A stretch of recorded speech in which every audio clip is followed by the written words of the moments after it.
At daybreak on the Arizona grasslands, Rick, a 70-year-old photographer, steadies his tripod, chased wild beauty through a camera lens. Always patient, always silent, always watching. Out of the brittle bush glides a bobcat, huge, flawless, impossible. It doesn't vanish like a ghost. It walks straight to him, amber eyes locked, breath soft and steady. 10 yards. 5. Close enough to hear the faint rumble in its chest. There's no threat in its posture, only a strange, searching calm. A familiar tilt of the head, a barely wide step on the right paw.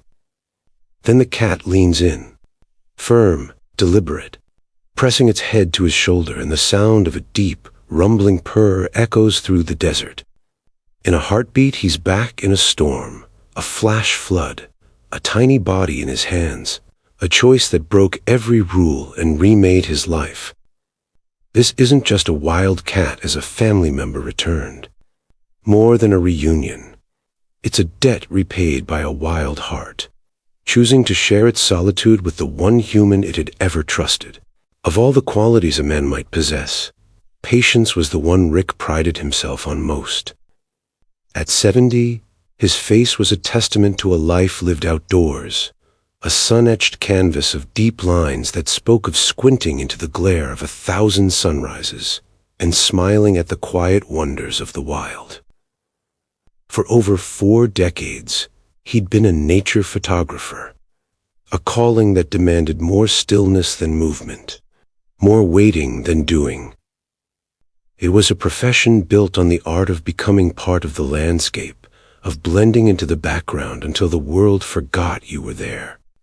He'd practiced that art in the biting cold of the Alaskan tundra and the thick, humid air of the Florida swamps, all in pursuit of that one perfect fleeting moment. Now, in the gentle dawn of the Arizona grasslands, his pilgrimage had brought him back to a place that held a piece of his soul. He had returned to this spot many times over the last 8 years, each trip a quiet, unspoken anniversary. The landscape was a character in his life story, as familiar as an old friend. He knew the way the morning light first touched the distant mesas, turning them from hazy purple to a fiery, brilliant orange. He knew the skittish dance of the roadrunners and the lazy circling of hawks on the thermal currents. It was a beautiful, lonely existence, and the loneliness had returned after his wife Clara's passing. A quiet ache that the wilderness could soothe but never fully heal. He knelt, the familiar creak of his knees a reminder of the years, and adjusted his tripod. The camera, a sleek black instrument that felt like a natural extension of his own eye, was aimed at a distant ridge. He was framing a wide shot, hoping to capture the essence of this vast sun-bleached expanse, a place of harsh beauty and profound silence. As he peered through the viewfinder, a flicker of movement at the edge of his vision broke his concentration. He lowered the camera, his breath held in a silent pause. A large, magnificent bobcat emerged from a thicket of brittlebush, its movements slow and deliberate.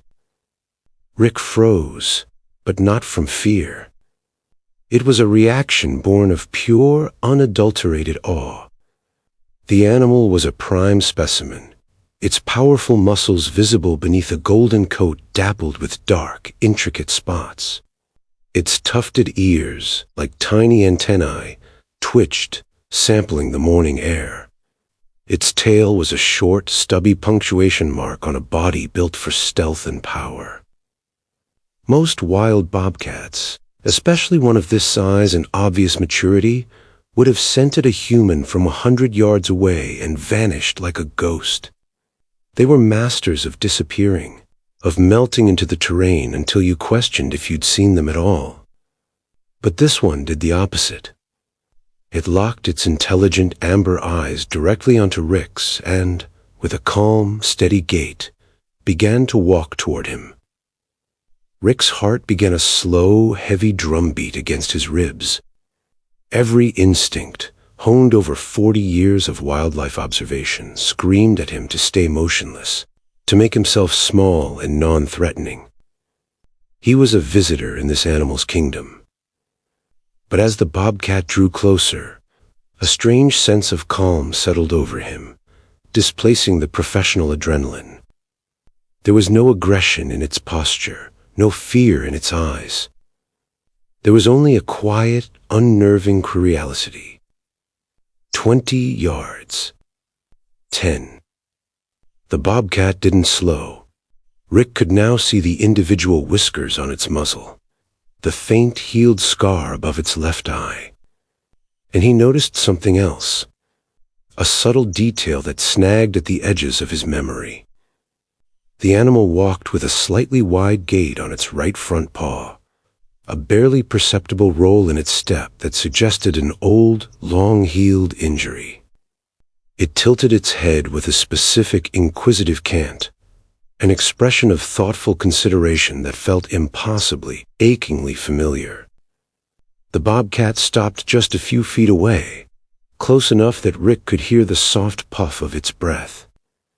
It looked at him, its gaze softening from assessment to something else, something that felt like recognition.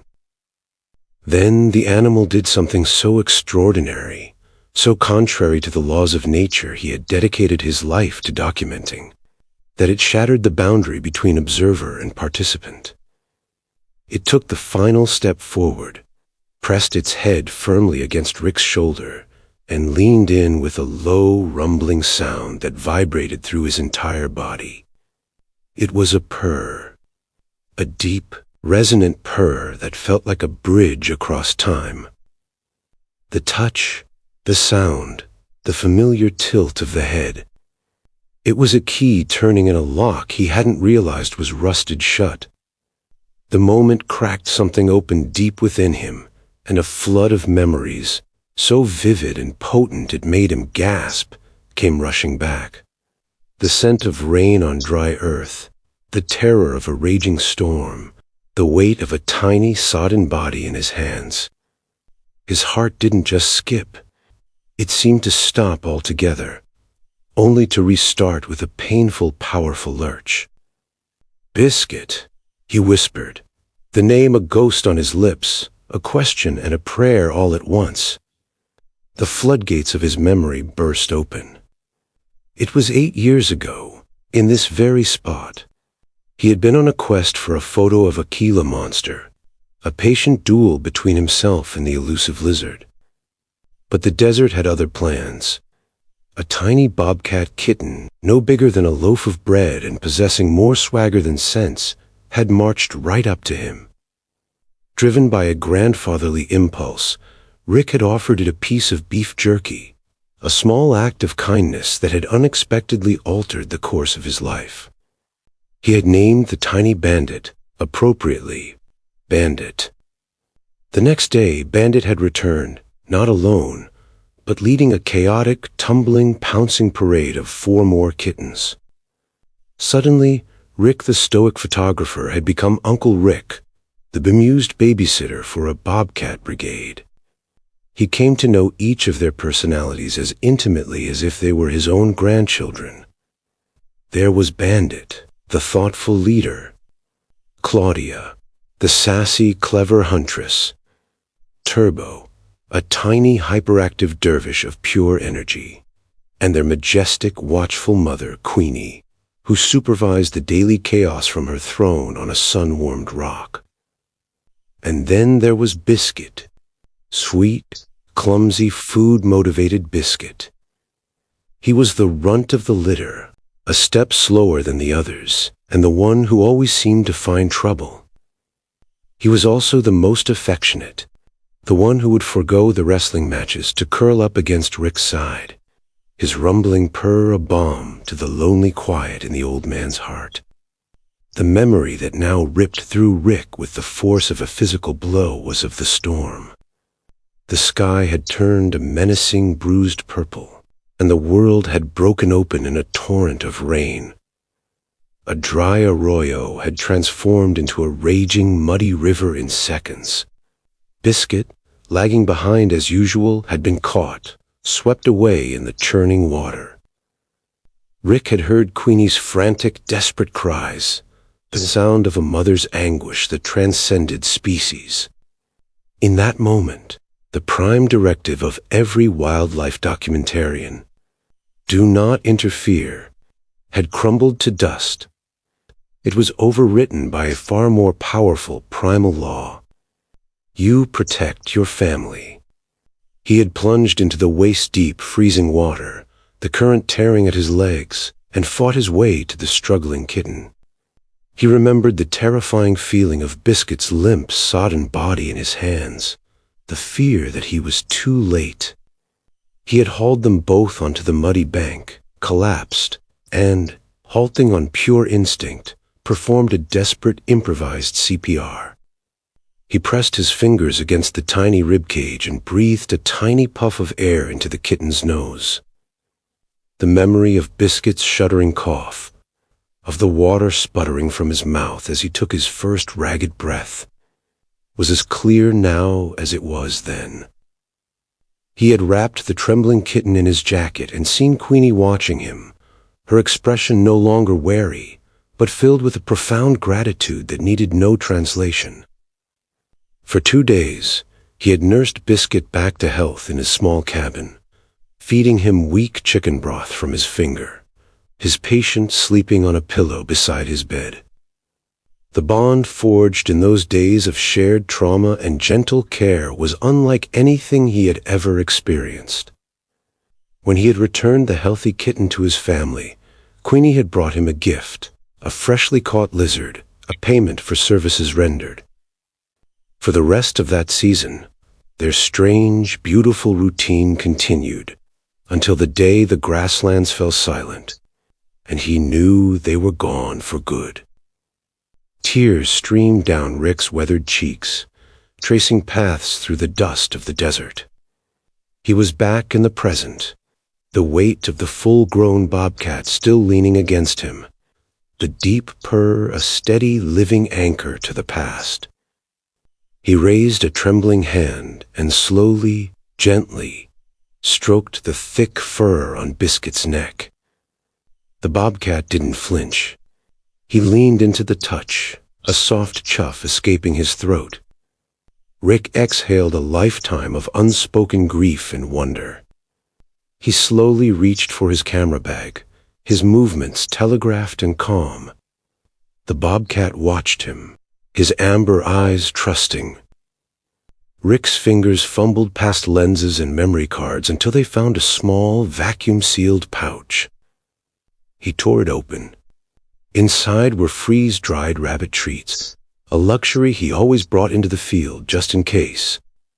They were the same kind he had once used to coax a weak, traumatized kitten to eat.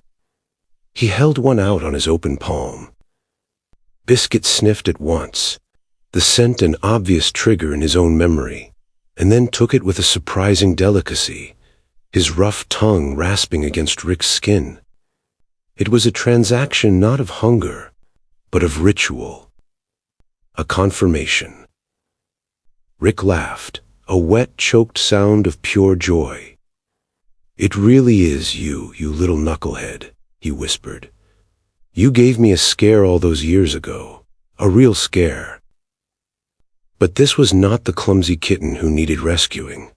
This was a strong, grown sentinel, a survivor who bore the marks of a hard life lived in the wild. He was a testament to his mother's teachings and his own resilience. After the single treat, he didn't beg for more. Instead, he seemed to assess the situation, noting Rick's tripod and camera. With a quiet grace, he padded over to Rick's setup and curled up beside the tripod's leg, tucking his paws beneath his chest. He was not a pet waiting for a command. He was a companion settling in for a shared vigil. For the next hour, Rick forgot about photography. He simply sat on the dry, warm earth, his hat brim occasionally touching the fur on Biscuit's head, and absorbed the reality of the moment. He watched the confident rise and fall of the bobcat's chest, the way his ears swiveled to track the distant call of a canyon wren. The silence between them wasn't empty. It was filled with a shared history, a profound understanding that defied words. Eventually, Rick picked up his camera. He didn't point it at the distant ridges, but at the magnificent creature beside him. He filmed, not with the detached eye of a documentarian, but with the loving gaze of a grandfather. He captured the way the sunlight illuminated the gold in Biscuit's fur, the quiet intelligence in his eyes, the almost imperceptible twitch of his tail. A quail rustled in a nearby creosote bush. Biscuit's head lifted, his body instantly tensing with the coiled energy of a predator. His focus was absolute. Rick thought this was it. That instinct would take over and he would be gone in a flash of spotted fur. But after a long, tense moment, Biscuit relaxed. He let out a soft sigh, lowered his head back onto his paws, and chose to stay. He glanced at Rick, a look that seemed to say, "This is more important." Rick understood the gift he was being given. This wasn't about dependence. Biscuit could hunt for himself far better than Rick could ever provide. This was about recognition. It was about choice. It was a wild heart choosing for a few precious hours to share its solitude with the one human it had ever trusted. He was standing guard, repaying an old debt not with servitude, but with the simple, powerful currency of his presence. They sat together as the sun climbed higher, two survivors sharing the same patch of desert, grateful for a second chance that asked for nothing except mutual respect. The hollow ache in Rick's chest, the quiet companion of his recent years, was gone. It had been filled to overflowing by a rumbling purr and the warmth of a wild body at his side. As the morning waned and the desert heat began to build, Biscuit stirred. He rose with a fluid, powerful grace, stretching his long body. He looked at Rick, his amber eyes clear and direct. It was time. He padded over and, for a final time, rubbed his head against Rick's shin, a final tactile farewell. Then, without a sound, he turned and melted back into the brittle bush, disappearing as completely as if he had been a dream. Rick stayed motionless for a long time, the imprint of Biscuit's presence still palpable in the air. He was alone again, but he was not lonely. He slowly packed up his camera, his movements methodical and sure. His pilgrimage had found its unexpected, miraculous conclusion. As he drove away, he glanced at the passenger seat where his camera bag sat.